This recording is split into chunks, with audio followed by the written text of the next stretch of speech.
My in-laws treated me like a wallet. Then my wife filed for divorce. You were never family, just a walking ATM.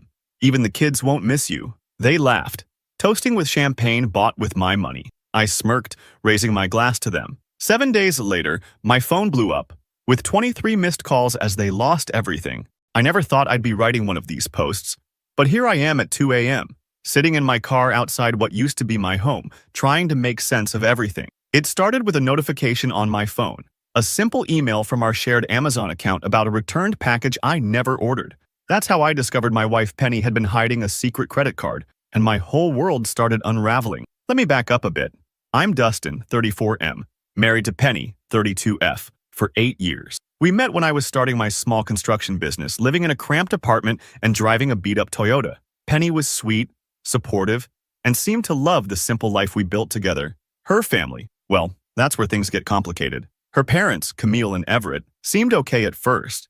They lived in a modest house. Everett worked at the local hardware store, and Camille was between jobs. She's always between jobs. Her brother Danny, 35, lived in their basement, supposedly working on his startup, and her sister Heidi waited tables part-time while pursuing her acting career. Not exactly the Brady Bunch, but hey, family is family, right? The problem started small. Camille would mention their broken washing machine, and Penny would give me those puppy eyes. Baby, they can't afford a new one right now. Next thing I know, I'm buying them a washer and dryer because they're family. Then it was helping with their mortgage just this once, when Everett had knee surgery. The once turned into every month for 2 years. Danny needed a small loan for his startup, $15,000 that I'll never see again. Heidi's car broke down, so naturally, I had to help her finance a new one. She needs it for auditions, Penny insisted. Every time I tried to discuss budget concerns, Penny would tear up. They're my family, Dustin. We can't just let them struggle when we're doing okay. But that Amazon notification, it led me to discover Penny had opened 3 secret credit cards. She'd been taking cash advances to help her family, racking up almost $40,000 in debt. I found this out by checking our credit report, something I should have done months ago. The real kicker? She'd been telling her family I was controlling for wanting to know where our money went. Last week, I finally put my foot down. I gathered everyone at their house and laid out spreadsheets showing exactly how much money they'd taken over the years. Nearly $200,000 when you add it all up. Danny smirked. Heidi rolled her eyes. Camille started crying about how I was attacking them. Everett just sat there, staring at his hands. Penny exploded. Called me selfish. Said I was trying to turn her against her family. That's when Camille dropped the bomb. We never liked you anyway.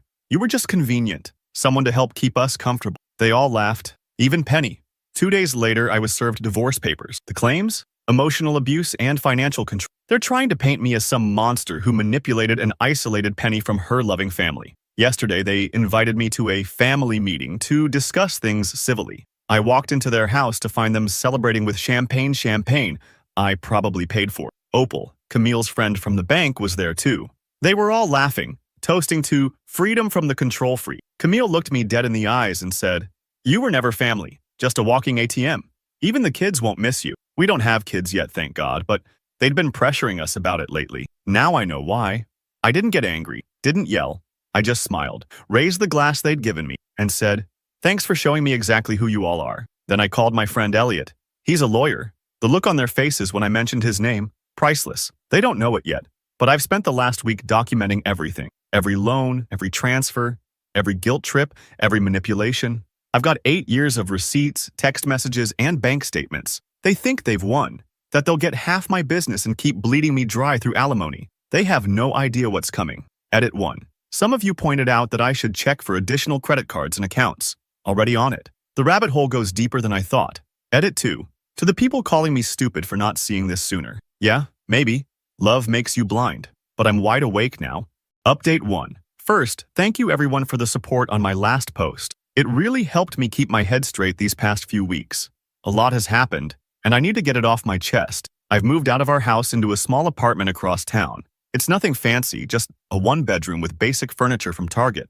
But it's mine, and nobody's trying to guilt me into buying them anything here. The first night was rough. I sat on my new couch scrolling through old photos on my phone, wondering how I missed so many red flags. But that's when something clicked. I remembered Penny asking me to add her as an authorized user on my main credit card just in case of emergencies 3 years ago. I pulled up my online banking and started digging through statements. What I found made my blood boil. Every time Camille, my MIL, had some crisis that needed my help. Her car repairs, dental work, new appliances. Penny had actually been charging equal or larger amounts at stores like Nordstrom and Sephora. They weren't emergencies. They were shopping sprees disguised as family crises. I texted my friend Elliot, he's a lawyer, asking if he could meet for coffee. The next morning at Starbucks, I laid out everything. The credit card statement, the family emergencies, the way they'd celebrated with my money right after serving me divorce papers. Elliot didn't say much at first, just kept taking notes on his phone. Your in-laws really screwed up, he finally said. They thought they were being clever, but they left a paper trail a mile wide. Here's what we pieced together. Danny, Bill, hasn't paid rent in their basement for 2 years because I've been unknowingly covering it through loans to my in-laws Heidi's car that broke down 3 times. She actually traded it in each time for newer models, using my credit card for down payments. The medical bills for Everett's back problems? Most of those charges were actually at Best Buy and GameStop. Camille's friend Opal, who works at the local bank, had been helping them time their requests for money around my paycheck deposits.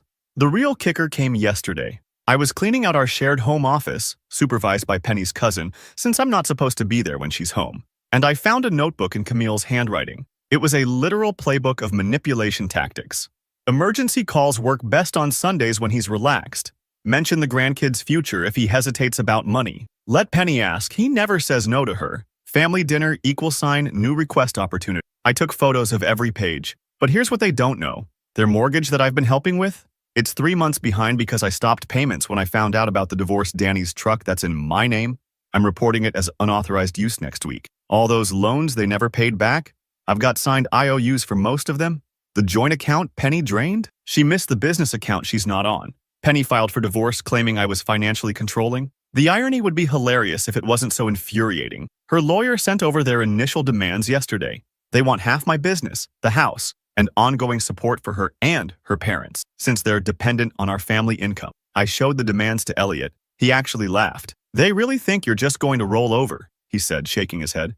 They have no idea what's coming. I'm not angry anymore. I'm not even hurt. I'm just done being everyone's ATM. Elliot's drawing up paperwork now.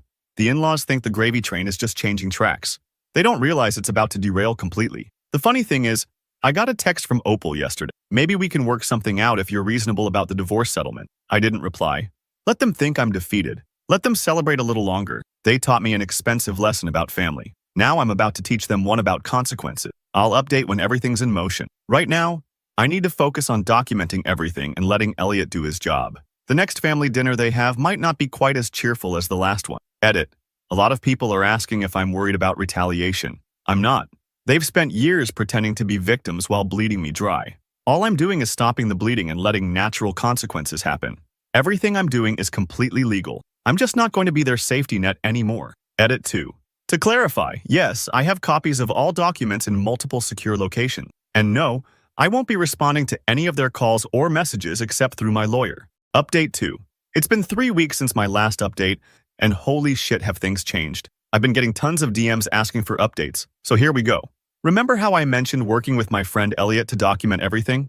Well, that groundwork paid off big time. The day after the divorce papers were served, I had my bank freeze all joint accounts and credit cards. Penny called me screaming about how she couldn't buy groceries. I calmly reminded her that she has her own teacher's salary and suggested she ask her parents for help, since they're so family-oriented. Then came the big move. I called in all the personal loans I'd given to my in-laws over the years. Everything was documented with signed IOUs, thank God for Elliot's advice years ago. The total came to $46,800. I gave them 30 days to pay it back, as per the agreements they'd signed. Everett, my father-in-law, showed up at my apartment red-faced and screaming about how I was trying to destroy his family. I recorded the whole thing on my phone. Again, thanks, Elliot. He kept yelling about how I was never really family and how I was just jealous of their close bond. I just smiled and said, "You're right. I was never family. I was just an ATM. And ATMs need to be paid back." The real kicker? I stopped paying their mortgages. Yeah, turns out I'd been covering both their house payment and Danny's apartment. Danny, my unemployed brother-in-law, had been telling everyone he was between opportunities while spending his days playing video games and door-dashing their groceries with my credit card. Camille, mother-in-law, tried to play the guilt card. She showed up at my work crying about how they'd lose their house, how Danny would be homeless. How could I do this to family? I played the voicemail she'd left me after the divorce papers were served. The one where she bragged about how they'd planned this for months, how Penny would get half my savings, and how I was too stupid to see it coming. Her face went white. The community drama has been insane. Opal, Camille's best friend who works at the local bank, has been spreading rumors that I'm abusive and controlling. So I forwarded her the screenshots of all the unauthorized charges Camille had made to my cards over. Funny how quickly the narrative changed when people saw proof of who was really controlling who. Penny finally cracked last week. She showed up at my apartment at 2 a.m., crying about how her parents had manipulated her, how they'd convinced her I was holding her back from some imaginary better life, how they'd pressured her to file for divorce because he'll give you anything to keep you. She begged me to take her back, said we could start fresh. I just laughed and showed her my phone, specifically the group chat screenshots her sister Heidi had sent me. Turns out she had grown a conscience after seeing how her family treated me. The screenshots showed them all planning how to take me for everything during the divorce, including Penny's messages about playing the victim. The fallout has been exactly what you'd expect. The bank started foreclosure proceedings on their house last week. Danny's been frantically applying for jobs because his apartment complex gave him notice. Turns out you actually need to pay rent, who knew? Everett's truck got repossessed because I stopped making payments on that too. Camille's been calling mutual friends crying about how cruel I am, but nobody's buying it anymore. Penny's latest trick? She tried to claim I was financially abusive by controlling all the accounts. Her lawyer dropped that real quick when Elliot showed up with 5 years of bank statements, showing her shopping sprees and regular transfers to her parents, plus those beautiful screenshots of them planning everything. The best part? I didn't have to do anything illegal or complicated. I just stopped being their personal bank and let the natural consequences happen. They built their whole lifestyle on my money, and now they're learning what happens when the ATM closes. Karma's been beautiful to watch. Their house is being sold. Danny's actually working at a fast food place. Heidi apologized and is trying to distance herself from the whole mess. And Penny? She's living with her parents, watching their whole house of cards collapse. I'm not going to lie. There are moments when I remember the good times and feel a twinge of something. But then I remember that champagne toast, their laughing faces as they celebrated taking advantage of me, and that twinge turns to satisfaction. My apartment might be smaller than our old house, but I sleep just fine knowing I finally stood up for myself, and my bank account is looking pretty healthy now that I'm not supporting 6 extra adults. Edit. Holy shit, this blew up. Thanks for all the support, everyone. To answer some common questions. 1. The divorce is progressing and looking good for me. 2. Danny did actually get a job. He's working drive-thru and apparently hates it. 3. Their house goes up for auction next month. We'll update when there's more to share. Finally, update. Previous posts linked but got removed by mods. Quick recap. Wife and in-laws treated me like a walking ATM for years. Wife filed for divorce saying I was emotionally abusive for questioning their spending. They celebrated with champagne I paid for. I stopped enabling them financially. It's been 3 months since my last update, and holy shit, what a ride. Remember how I said karma would come for them? Well, it did, and it hit like a freight train. First off, thanks for all the support. Your comments helped me stay focused when things got rough. Now, let me tell you how it all played out. Remember my father-in-law Everett's smug face when he toasted to finally getting rid of the controlling bastard?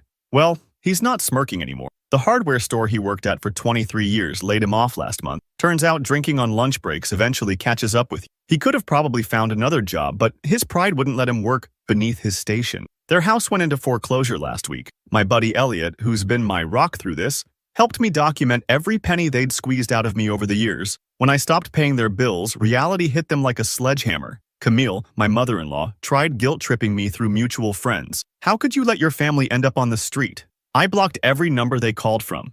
The real shit show started when Danny, my unemployed brother-in-law, realized he had to move out of their basement. He'd been living there rent-free for 6 years, playing video games and working on his mixtape. He showed up at my apartment, screaming about how I was destroying the family. I just smiled, took a video of his meltdown, always document crazy, and called the cops.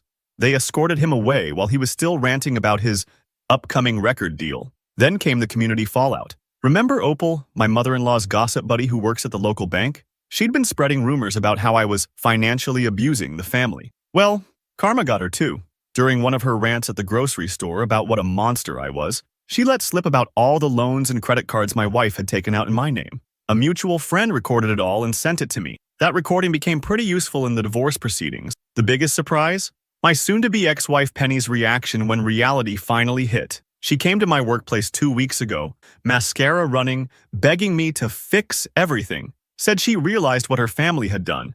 and that she chose the wrong side. I just looked at her and said, "Remember that champagne toast? How's it taste now?" Her response? She started screaming in the parking lot about how I was heartless and destroying her family. I just kept recording on my phone while she had her meltdown. More documentation for the divorce. Last weekend was the cherry on top. They had to sell most of their stuff in a yard sale. Watching Camille trying to sell the designer bags and jewelry I'd bought Penny over the years, which she'd borrowed and never returned, was darkly satisfying. Even better? Their neighbors now know the whole story. Nothing like a small-town yard sale to air all the dirty laundry. Heidi, my sister-in-law, tried playing both sides, calling me crying about how they were making her pay rent for the first time in her life while simultaneously trash-talking me on Facebook. I just kept screenshots of everything. At this point, my divorce folder in Google Drive is better organized than their lives. The family's basically imploding now. Danny's couch surfing and actually had to get a job at a fast food place. Everett's drinking more than ever. Camille's telling everyone who will listen that I'm the devil himself. Penny's realizing that her teacher's salary won't cover the lifestyle she's used to. And Heidi? She's suddenly very interested in reconciling with her rich ex-boyfriend. As for me, I'm doing better than ever. The weight of supporting 6 ungrateful adults is off my shoulders. My business is thriving now that I'm not hemorrhaging money to support their lifestyle. I bought myself a PlayStation 5 with the money I used to spend on their car payments. First time I've bought something just for me in years. The divorce should be finalized next month. Thanks to all the documentation and Elliot's help, it's going in my favor. Penny's attempts to claim half my business failed spectacularly. Turns out judges don't look kindly on documented financial abuse.